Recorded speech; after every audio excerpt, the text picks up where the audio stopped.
দিলীপ ঘোষের কারোর সঙ্গে কোনো অ্যালার্জি নেই। কে চোর কে ডাকাত সে নিয়ে আমার মাথা ব্যথা নেই। যারা কালকে পর্যন্ত চোর ডাকাতদের সঙ্গে থেকেছে তারা আজকে সতী হয়ে যাচ্ছে। তারা দিলীপ ঘোষের কে ঘনিষ্ঠ দেখছে। দিলীপ ঘোষ যাকে একবার বন্ধু মনে করে শেষ দিন পর্যন্ত মনে করে।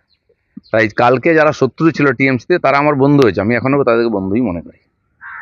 এই অবস্থায় দাঁড়িয়ে সব থেকে গুরুত্বপূর্ণ প্রশ্ন সেটা হচ্ছে, অর্জুন সিং কালকে একটা তাৎপর্যপূর্ণ কথা বললেন যে সোমেন মিত্র এবং শিখা মিত্র তাদের সঙ্গে ঠিক যে এক্সপেরিমেন্টটা মমতা বন্দ্যোপাধ্যায় করেছিলেন সেটা নাকি উনি এবার আপনার সাথে করতে চলেছেন। শুনুন, উনি মমতা ব্যানার্জিকে ছেড়ে দিন।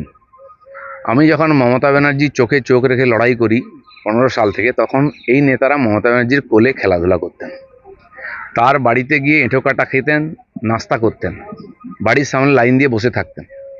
আর এখন হঠাৎ বিজেপি হয়েছেন, হঠাৎ বিজেপি যারা দেখুন লাফাচ্ছেন, 21-এর বিজেপি। তো তারা সকালবেলা